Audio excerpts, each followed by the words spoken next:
and welcome viewers. I'm Pia and you're watching NewsX World. Let's take a look at the top headlines this hour.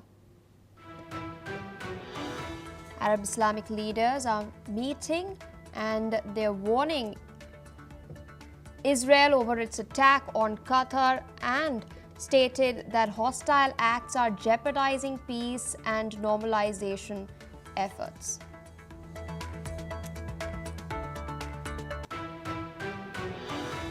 US President Donald Trump has warned Israel to be very careful in handling Qatar after strikes targeting Hamas leaders in Doha. He's also praised Qatar as a quote-unquote great ally and called its ruler a wonderful person.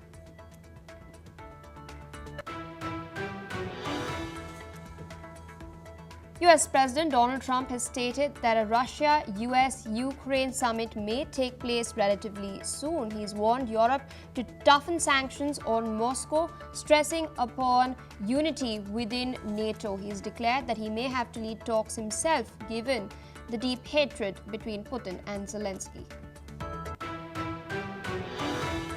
Polish President Karol Nawrocki has approved NATO troop deployment under Operation Eastern Sentry as Ukrainian President Volodymyr Zelensky has warned Russia is testing NATO's eastern flank and has offered to teach allies cost-effective counter-drone strategies. South Korean Foreign Minister Cho Hyun is visiting China this week for talks with his Chinese counterpart. Meanwhile, leaders are expected to discuss President Xi Jinping's possible attendance at the APEC summit in Gyeongju, where US President Donald Trump is also expected to be seen. North Korea's mission to the United Nations has stated that its position as a nuclear state is irreversible. It has rejected demands by the United States of America for denuclearization and has stated that these demands are outdated and provocative. A vigil has been held in Washington honoring Charlie Kirk, even as US President Donald Trump has stated that the shooting stems from left-wing elements, confirming that investigation is underway. US President Donald Trump has stated that talks over TikTok's divestment is still ongoing. He stressed that the outcome depends upon China and he's warned that he may let the popular app die. This comes even as US and Chinese delegates are continuing trade negotiations in Madrid.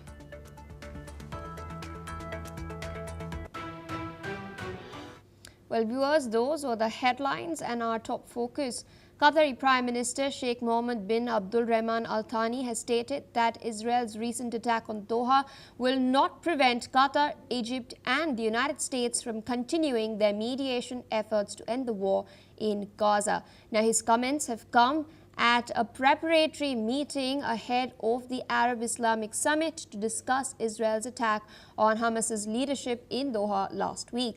Meanwhile, summit leaders are expected to voice support for Qatar in the wake of the Israeli attack. The attack itself, which Hamas says killed 5 of its members but not its leadership, has prompted US-allied Gulf Arab states to close ranks, adding to strain in ties between the United Arab Emirates and Israel, which earlier, remember, normalized relations in 2020 under the Abraham Accords. Now, a draft resolution will be considered by heads of state, condemning Israel's attack as a destabilizing escalatory bid. Now, the draft also says that the states oppose Israel's quote-unquote plans to impose a new reality in the region. Now, as per reports, the draft does not mention any diplomatic or economic moves against Israel till now. Although the resolution may change before the leaders meet in Doha today, we of course remain to see what exactly will the document in fact include. Let's listen in to what the Qatari Prime Minister and the Secretary General of the Arab League have had to say. وبالتالي فإن هذا العدوان لن يؤدي إلا إلى إجهاض محاولات التهدئة ويؤكد نوايا الحكومة الإسرائيلية برفض المسارات السلمية لإنهاء القضية الفلسطينية والاستمرار في تحدي الإرادة الدولية وميثاق الأمم المتحدة، وهو ما يتضح من تصريحات المسؤولين الإسرائيليين المتكررة بشأن ضم الأراضي الفلسطينية وأوهام إسرائيل الكبرى. الممارسات الإسرائيلية الغوغائية والهمجية لن تثنينا عن مواصلة بذل الجهود المخلصة مع جمهورية مصر العربية والولايات المتحدة لوقف هذه الحرب الظالمة. قطر لن تتهاون مع أي اختراق لسيادتها أو تهديد لأمنها الوطني، فالسيادة القطرية مسألة لا يمكن التجاوز عنها أو التجاوز فيها، وإننا سنواجه أي تهديد لنا بكل الوسائل التي يكفلها القانون الدولي. رسالة هذه القمة التي يتعين أن تصل للجميع بصوت عال ونبرة واضحة هي التضامن مع قطر الدوحة من العالمين العربي والإسلامي ضد عدوان دولة الاحتلال الإسرائيلي الذي جمع هذا العدوان بين الجبن والغدر والحماقة. With us on the broadcast is Ambassador Suresh Kumar Goyal, former Indian diplomat, joining us live from New Delhi. Thank you so much, sir, for taking our time speaking to us on NewsX World. It's very clear now that Arab states are rallying behind Qatar after the strike had taken place in Doha last week itself. And we do know Qatar is a close ally of the United States of America. It in fact hosts the largest US military base, the Al Udeid base, in the Middle East. So how do you think now this particular meeting and the posturing that the Arab states have taken will impact their ties with the United States of America? And is this meeting a mere symbolism, or do you think it carries weight?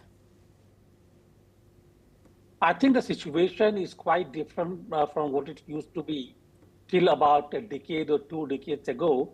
After 1967, the Arab countries have become a major energy supplier, and they are not just an energy supplier. The situation has changed with significant, substantial Arab investments in the USA, as well as Arab investments in the property development within their own countries. And we all know that when the property development takes place, President Trump and his business has a strong hand. Therefore, what I see happening now is a strong business linkage, economic linkage between the Arab countries and the American interest.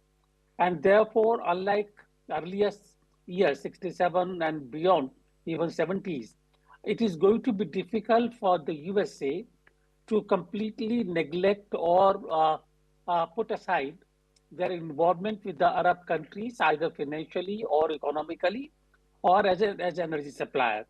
It is going to be difficult, as far as I can see, for Israel to get away with attack on Qatar, and as you mentioned, with the American air base being there.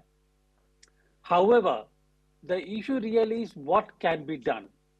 And the resolution which is being discussed at the summit really, while it is strong on the words, it does not lay out a clear line of action. We need to wait and see what kind of action will be taken. But the important point here is that unlike the previous years, and as we have seen also in the United Nations, in the Security Council, USA joined in the condemnation of the Israeli attack on Qatar. I think this time we should see stronger support from the USA for the Arab sensitivities. And what line of action is going to be taken, we have yet to wait and see. I do not know how it's going to turn out. Indeed, Yes. sir, I request you to stay on with us because there are more developments coming in this time. As far as the United States' reaction, we're now learning that US President Donald Trump has stated that Israel must be very careful about how it handles Qatar, especially after being asked about last week's strikes on Doha. Trump has stated that while Israel must address Hamas on the ground, Qatar has been a great ally to the United States. This, of course, comes after Trump had dined with Qatari Prime Minister Mohammed bin Abdul Rahman Al Thani on the 12th of September. In fact, the Qatari Prime Minister had also met with US Secretary of State Marco Rubio, who is in Israel. Meanwhile, let's take a closer look at what Donald Trump has said. Qatar has been a great ally to the United States. A lot of people don't know that. I told the Emir, who I think is a wonderful person, actually, I said, you need better public relations because you don't really get the public relations. I mean, people talk of it so badly, and they shouldn't be. Qatar's been a very great ally. So Israel and everybody else, we have to be careful. When we attack people, we have to be careful. Ambassador Goyal still with us on the broadcast. It's very interesting, the rhetoric that is coming from the United States of America, because earlier the White House had confirmed that the US was notified of these particular strikes before Israel hit these targets in Doha. But we've seen Trump now tempering down on those statements, now calling Qatar as a great ally. That's not all. He has stated that the administration also warned Qatar. Marco Rubio, meanwhile, is in Jerusalem. What do you make of the Trump administration's recent maneuvers? Do you think now they're trying to, do damage control? It's not just damage control. It's a very complex situation. As I said earlier, Trump family does have very strong and very significant business involvement in the Arab countries now. Whether it is Saudi Arabia, United Arab Emirates, or Qatar, there is a strong business presence in terms of development work, in terms of properties, in terms of tourist resorts, golf courses. We all know that there is a golf course being developed in Saudi Arabia, and we know who is doing it.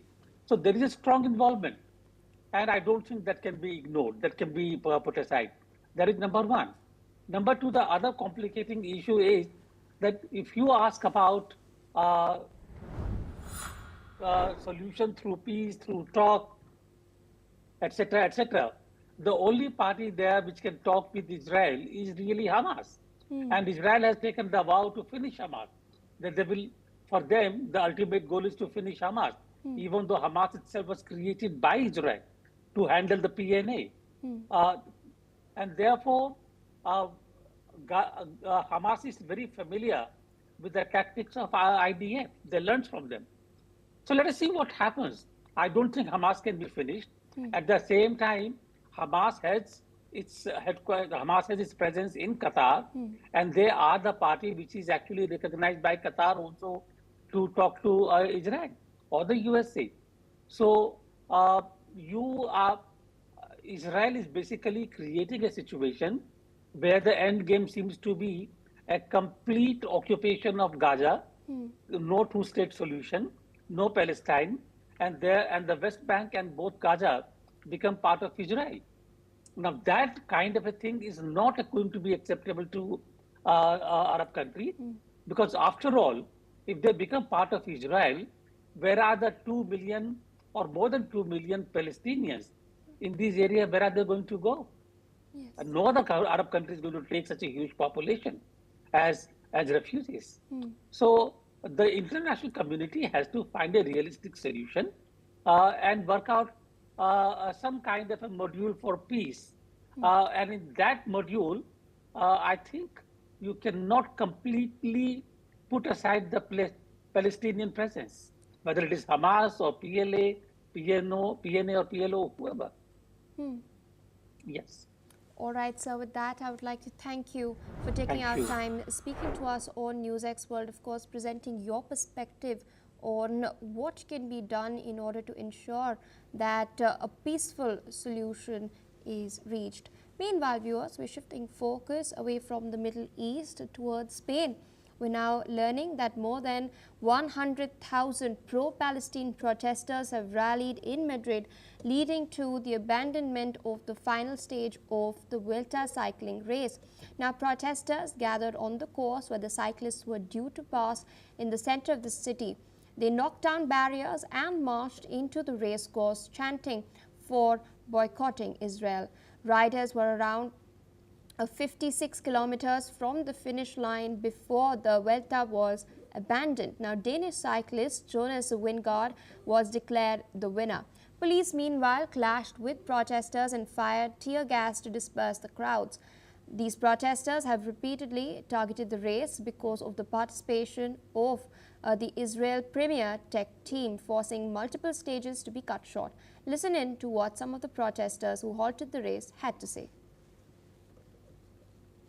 Por muy importante que para algunos sea la Vuelta Ciclista a España, es mucho más importante lo que está sucediendo en Gaza. Están matando a seres inocentes, a niños, a embarazadas, a todo un pueblo. Pero hay que entender que esto es deporte, hay muchos padres de familia trabajando para darle de comer a sus hijos, los deportistas, los mecánicos, los conductores de autobús, la organización, o sea que lo veo fatal. Meanwhile, some attending the event have also stated that protests should not disrupt a sporting event. Take a look. Aquí hay gente preparada de mucho tiempo entrenando para conseguir una cosa y para ganar una Vuelta a España. Y aquí hay unas personas que están protestando por unas cosas, ya sea por sus ideas o por lo que sea, lleven razón, no la lleven, porque cada uno tenemos nuestras ideas, pero esto es una prueba deportista. Y en una prueba deportiva no se debe pasar esto.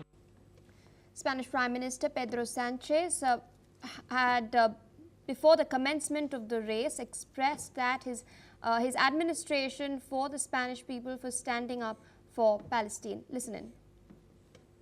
También Paco, el secretario de organización del Partido Socialista de Andalucía, que me pone el cartel de dos hermanas. Veía antes por detrás alguna bandera palestina y sí quisiera decir varias cosas al respecto. La primera es que sabéis que hoy termina la Vuelta a España. La Vuelta a España. Nuestra vuelta. La Vuelta Ciclista a España. Y vaya por delante nuestro reconocimiento y respeto absoluto a los deportistas, pero también nuestra admiración a un pueblo como el español que se moviliza por causas justas, como la de Palestina. Spain's Deputy Prime Minister Yolanda Díaz has stated that Israel cannot compete in any event while it continues to commit genocide. This is what she stated, and I've quoted. Meanwhile, Israel has called the Spanish Prime Minister and his government as a disgrace. Israeli Foreign Minister Gideon Saar has accused Sanchez of encouraging protesters through his incitements. Shifting focus to more news coming in, US President Donald Trump has stated that he is willing to impose more sanctions on Russia, but only if NATO partners stop buying Russian oil. He has stated that Europe is still purchasing Russian oil and that their sanctions are not tough enough. President Trump has repeatedly threatened to take tough measures against Moscow, but has also called on NATO allies to do their part. Earlier, he has stated that the purchase of Russian oil by some European countries has shocked him as it weakens the West's negotiating position and bargaining power over Russia. President Trump has argued that halting the purchase of Russian oil combined with tariffs would greatly help in ending the conflict. Meanwhile, when asked about a meeting between Russian President Vladimir Putin and Ukrainian President Volodymyr Zelensky, President Trump stated that a trilateral involving the United States would take place relatively soon. Listen in. Well, they're not doing the job. NATO has to get together. Europe has to get together and do. Look, Europe they're my friends, but they're buying oil from Russia. So we can't be expected to be the only ones that are, full bore. But Europe is buying oil from Russia. I don't want them to buy oil. And the sanctions that they're putting on are not tough enough. And I'm willing to do sanctions, but they're going to have to toughen up their sanctions commensurate with what I'm doing. And I think I'm going to have to do all the talking. They hate each other. When do you think that will take place? I don't know, relatively soon. We're going to get it worked out one way or the other, but relatively soon. They hate each other so much, they can't breathe. So I'm going to have to get involved. With us on the broadcast is Ms. Irina Zuckerman, senior journalist, joining us live from New York. Thank you for taking our time speaking to us on NewsX World today. At the outset, I'd like to ask you, do you think this prospective sanctions, if Europe does impose sanctions on Russia, will it really hit Russia's economy? And in light of these recent statements that Trump and Zelensky have been making, do you think a trilateral could catalyze? Thank you so much for this question. Europe is actually already past its 19th round of sanctions, if I'm not mistaken. Of course, sanctions are much more efficient if they're done collectively and coordinated with the United States and perhaps also with other countries. Of course, their effect is limited by the fact that many of the countries of the global south are not taking part in those sanctions. Moreover, Europe has already agreed to stop purchasing Russian energy, such as gas, starting 2027. But because energy contracts are typically long term, simply cutting off supply without first negotiating agreements with other countries, which again depend on the availability of supply, distribution schedule, and so forth, is going to take time. It's not something that can be done immediately. This is why President Trump's argument is not exactly made in good faith. He claims that the European sanctions are not as tough as American, but that is simply not true. U.S. continues to purchase metals from Europe. In fact, along with the European Union, it nearly doubled its exports in 2024 since the year previously imports from Russia. So U.S. has also not imposed or strictly enforced every sanction that it could. Of course, there's going to be a natural limitation to sanctions without negotiating with other countries outside the European Union. It's going to be hard to completely to use only sanctions to bring down Russian economy, but it could still be effective. But what Trump is doing now is making an excuse for not imposing any additional new sanctions on Russia until Europe does something that is impossible, meaning cut off the supply that's already been negotiated through 2027. All right, ma'am, I request you to stay on with us. We're tracking some other key developments as far as the Russia-Ukraine war is concerned. We're now learning that Poland is moving quickly to bolster its defenses. Polish President Karol Nawrocki has now approved the deployment of NATO troops under Operation Eastern Sentry. Poland's National Security Bureau has stated that its president has signed a classified decree allowing foreign forces to operate on Polish soil. This move follows drone incursions that were claimed by Poland last week itself. Poland claimed that about 20 drones had entered Polish airspace during a massive attack on Ukraine. Its Prime Minister Donald Tusk has stated that Warsaw's airspace was violated at least 19 times by Moscow. 4 drones were shot down and wreckage from 16 were recovered. NATO responded by invoking Article 4 and launching Operation Eastern Sentry. In fact, allied forces from Denmark, France, the UK and Germany are now being deployed to Poland. Civilian military training is also being expanded. Meanwhile, Ukraine's President Volodymyr Zelensky has warned that Russia is testing NATO's eastern flank. He claims that Ukraine is ready to teach allies its cost-effective counter-drone tactics. Zelensky has added that Russia is exploring ways to extend the war to Poland and the Baltic states. Listen in. Ми готові навчити такому захисту всіх партнерів.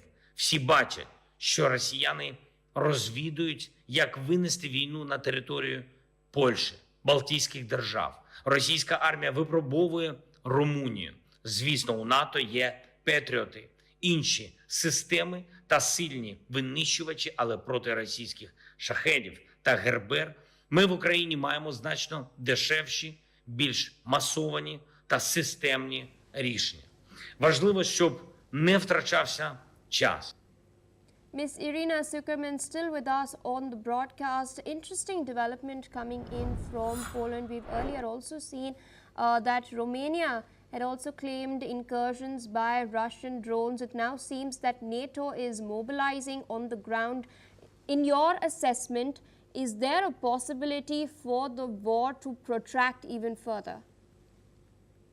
We're already seeing one-sided expansion of the asymmetrical conflict by Russia. It's continuing to push boundary into the space of NATO allies. And Poland, in addition to mobilizing its own air defenses and asking other NATO allies for assistance with taking down drones and patrolling the environment, has also invoked Article 4, which is basically pre-Article 5 step consultation with allies about the next steps to take. Now, that does not mean that there will be a conventional mobilization of all forces by all countries. However, it does signal that Poland is taking Russia's violations seriously. They're no more mere coincidence of one or two drones that accidentally strayed.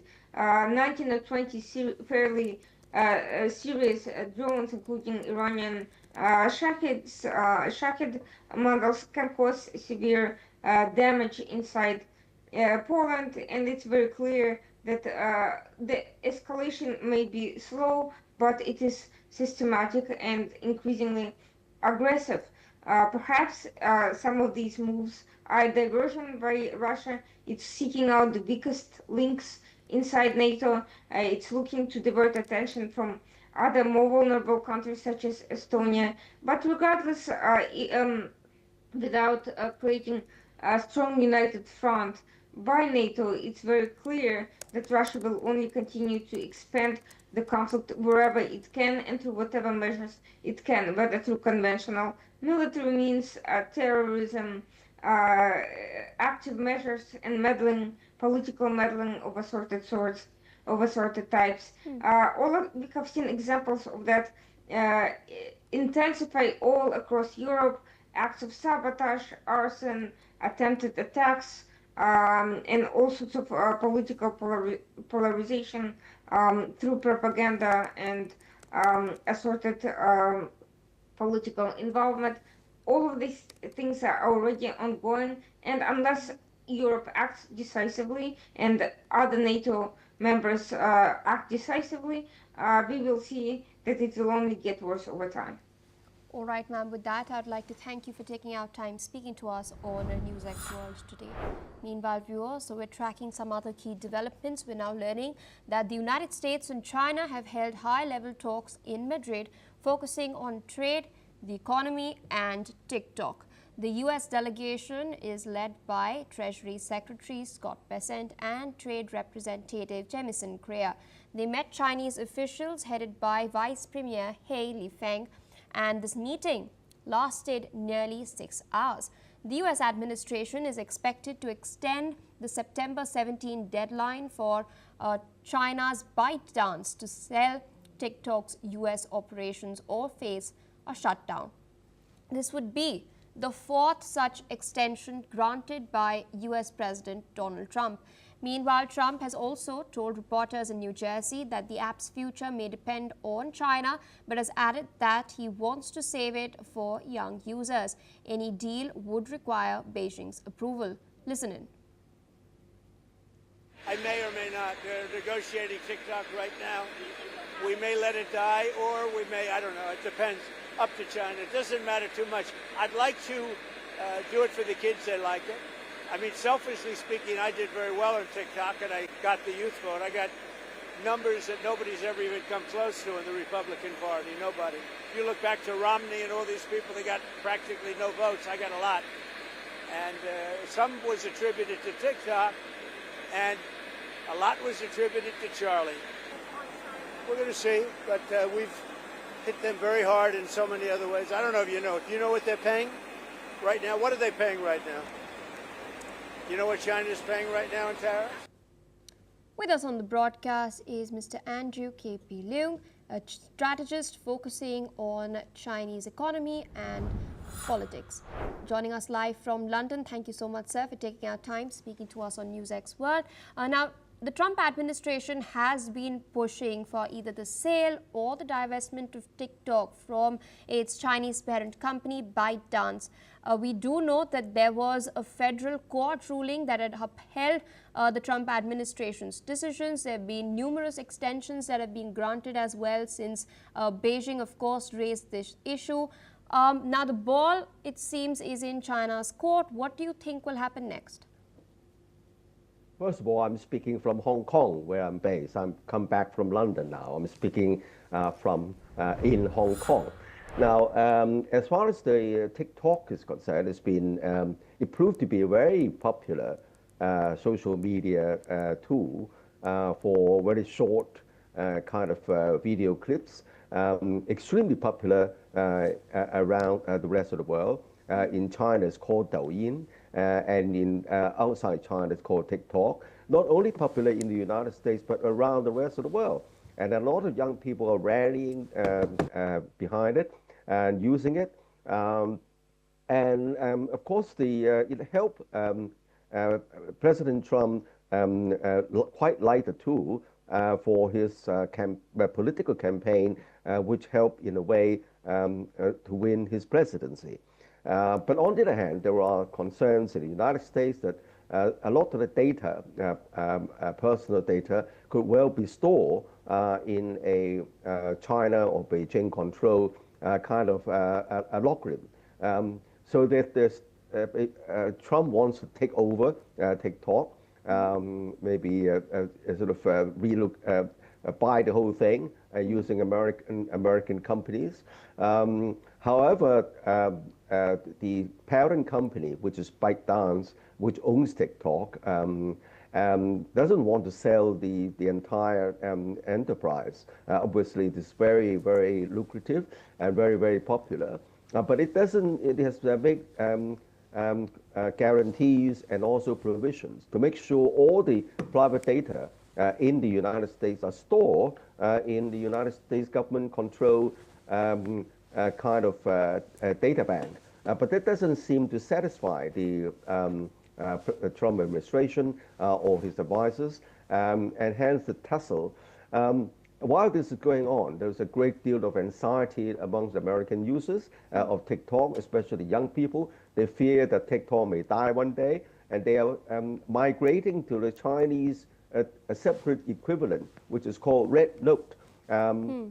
Even though Red Note is basically China's own kind of platform, using entirely Chinese, and it's Mandarin or Putonghua, but it's got a mechanism to enable the cross-language communication, and it's attracted a lot of the TikTok users in the United States who fear that they may lose this platform, and then they're known as TikTok refugees. And these refugees from the United States was the first time in history of the social media where the two countries are talking to each other across languages, because the TikTok refugees do not understand Putonghua, and they don't understand China, and most of the people haven't been to mainland China, but they discover there's an entirely new world of their like-minded young people.